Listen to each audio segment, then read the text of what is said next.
Ladies and gentlemen, now is the moment we've been waiting for, today's first keynote speech. Today's first speaker is Dr. Eduardo CHAVES. Dr. CHAVES has been coming to the Education Forum in Taiwan for the past 4 years. Dr. CHAVES is Chairman of Education and Human Development Committee, UNESCO.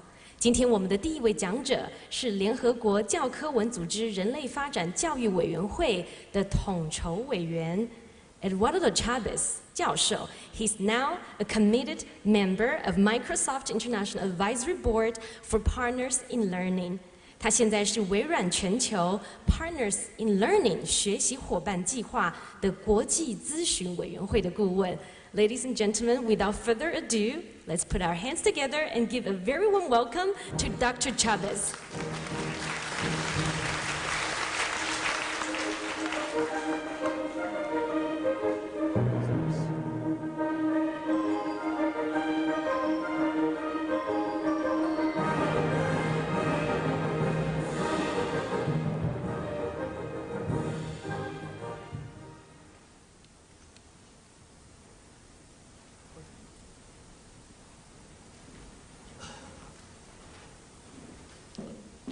Good morning. It is a great pleasure and an honor for me to be here for the 4th year in a row, addressing the participants in the Education Forum of Taiwan. I come literally from the other side of the world. Brazil is 11 time zones apart from Taiwan, and the city that I live in Brazil is almost on top of the Tropic of Capricorn, and I know you're very close to the Tropic of Cancer. So if there are two places that could be said to be opposite of each other, both in terms of east-west and north-south, it's Taiwan and my part in Brazil. So it's with great pleasure that I greet all of you, authorities, colleagues, participants, and say of my honor to be here and of my gratitude to Microsoft for making this possible.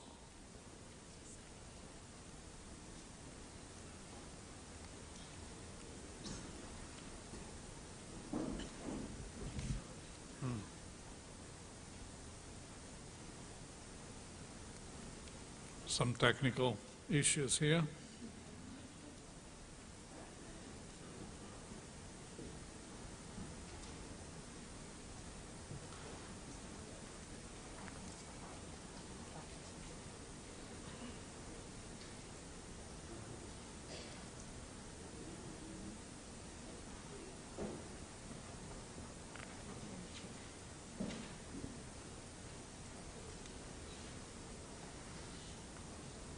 Should I wait?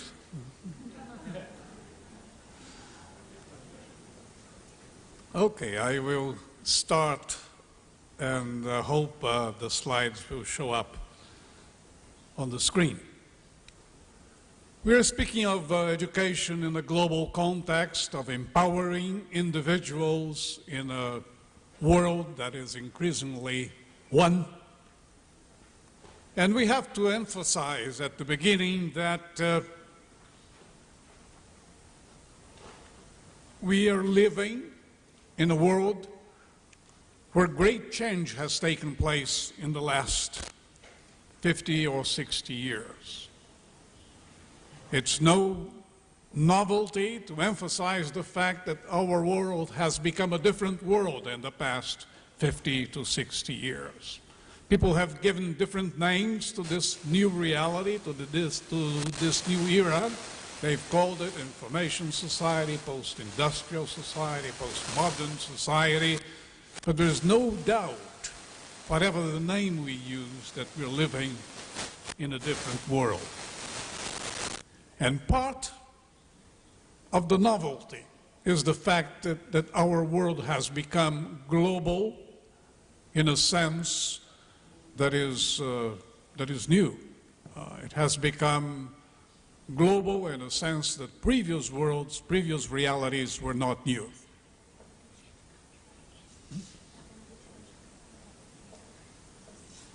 Should I start? Well, I think we'll need 1 minute for the technical people to replace the computer for the second time.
Well, it's good that this happens in a conference that has to do with technology and that is sponsored by Microsoft, so when it happens to us in other contexts, we will not feel so bad.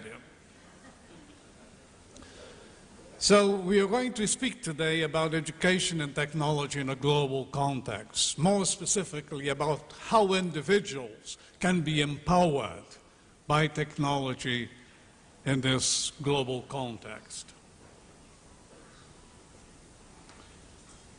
As I was saying, in the last 60 years, technology has changed the face of the world to the point of justifying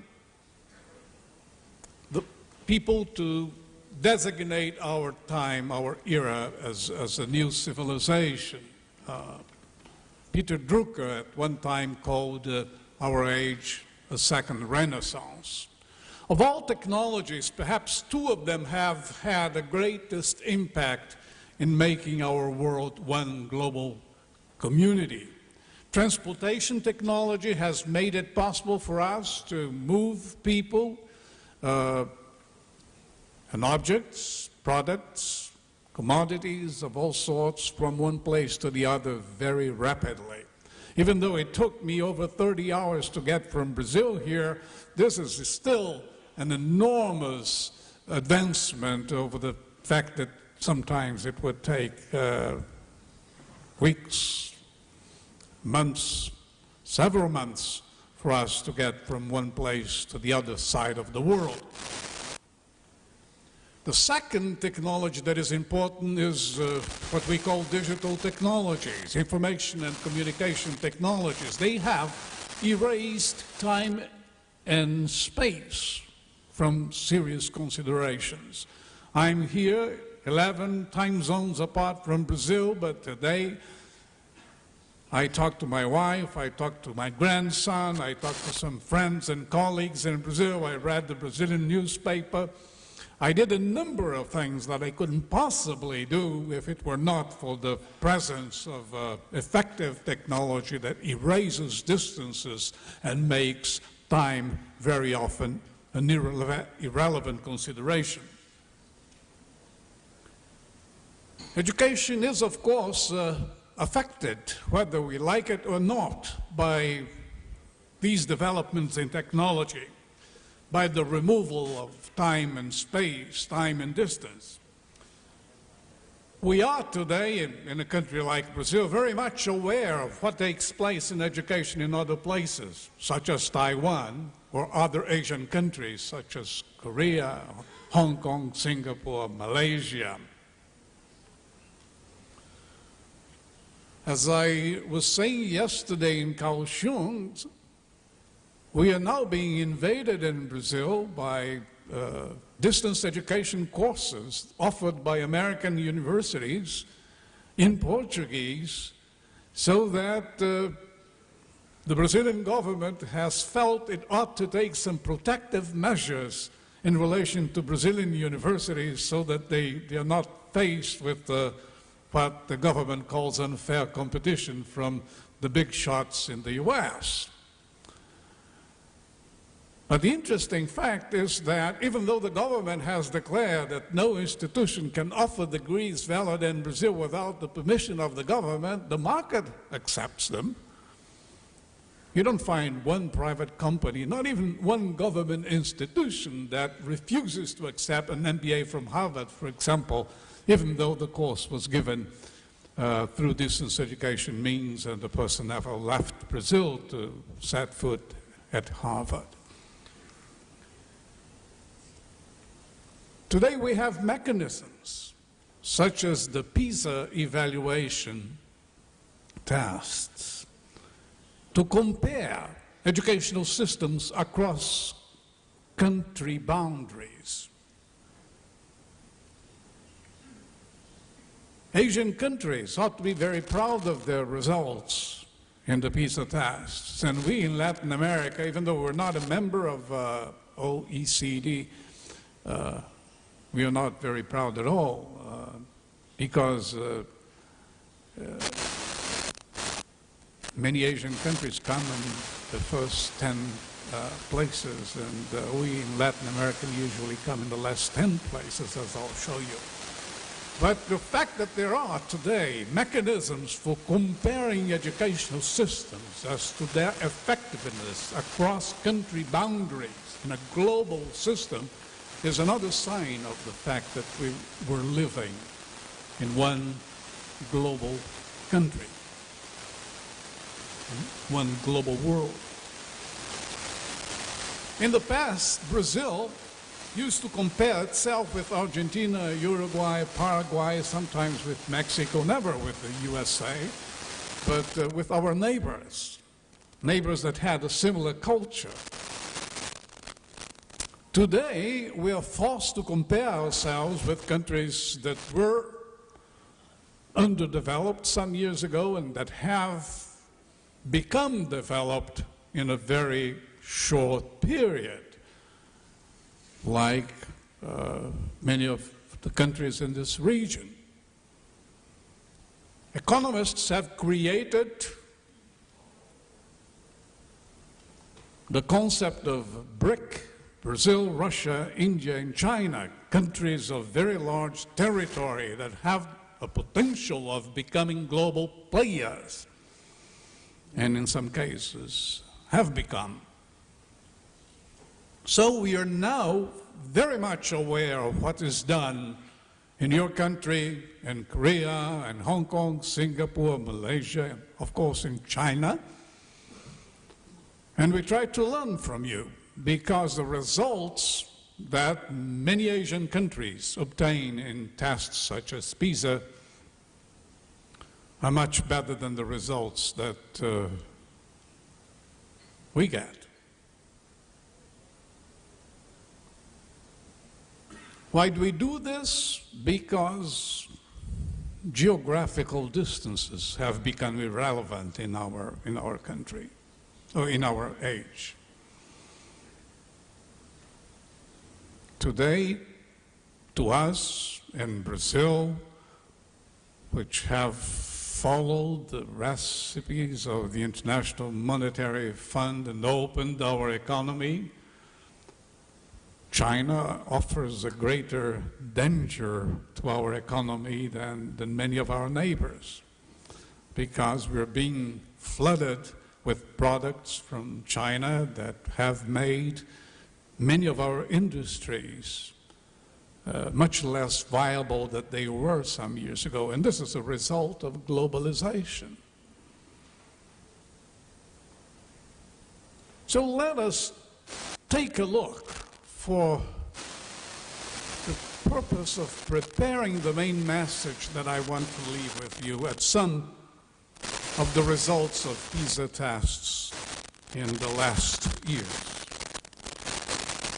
The PISA exam, the PISA assessment in 2003, which is the last year for which we have results, it's applied every 3 years, was taken by participants, 15-year-olds in 41 countries. You have on the screen the names of the 41 countries that participated in the PISA assessments in 2003. I have underlined some of them. The ones that have an asterisk are countries that are not members of the of the Organization for Economic Cooperation and Development, OECD, that is responsible for PISA. In terms of reading, you have here the countries placed in the first 10 places and the countries placed in the 10 worst places. You see that you have, in terms of reading, Finland in first place, but you have Korea in second place, you have Hong Kong in 10th place. And on the other side, you have in the last place, 41st place, Tunisia, before Tunisia, Indonesia, Mexico, and Brazil in 38th place. So I do not come to address you with the authority of a country that performs well in these exams. In terms of science, what you have, Finland in first place again, then Japan, Hong Kong, Korea, even Macau. Macau was controlled by the Portuguese for almost 400, 500 years until 1996. So to some extent it has a culture similar to Brazil. We're colonized by the Portuguese as well.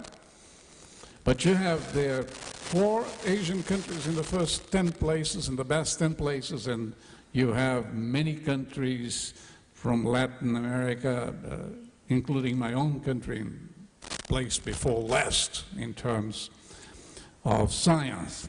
And even the country that colonized my country, Portugal, is in a bad place, 33rd place, although it belongs to the European Union. In terms of mathematics, you have Hong Kong in first, Korea in third, Japan in sixth, Macau in ninth, and again you have Brazil this time in last place. Problem-solving skills, Korea, Hong Kong, Japan, Macau, and then Brazil in 39th. Taiwan didn't participate in the 2003 PISA assessments, but in the 2006 Taiwanese students did participate. So you have Taiwan over there among the 57 participants in the 2006 PISA assessments. We do not have as yet the results for these tests, but I have no doubt whatsoever that Taiwan is going to be among the best 10 countries. So what lessons do we take from facts such as these? One lesson is the lesson that most Brazilian educators take, that Brazil ought to be looking at what takes place in countries such as Korea, Taiwan, Hong Kong, Singapore, etc., to learn and try to do the same so that our educational system is improved, and perhaps in 10, 20 years we could be placing in the first 10 spots as well. Another thing is to go a little deeper into the question without neglecting the great progress and advancement that Asian countries have made, and to try to reflect on the fact that perhaps under the surface there are elements that we need to reflect about. I'll give you an example. The United States was pioneer in the automobile industry. It controlled the market in the automobile industry, and it gradually lost that to other countries, especially Asian countries. But when it lost that primacy, it lost because it had moved to a new dimension of the economy. The same with television sets. They began being made in the US, and they gradually lost the position that they had of leadership in building TV sets. But when they lost it, they had already reached the primacy in another level, making programs that would be shown on those TV sets, for instance. The same has happened with the record industry. The same has happened to the computer industry.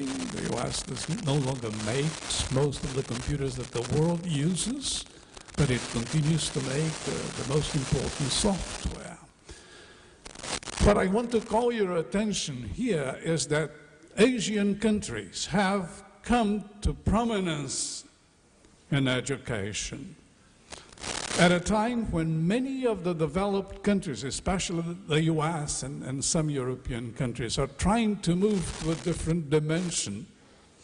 And even the people that work with the PISA assessments have come to the conclusion that those assessments do not evaluate adequately the skills and competencies that are necessary to live, work, and find personal realization in the 21st century. So this is the one point on which I would like to lay some emphasis here today.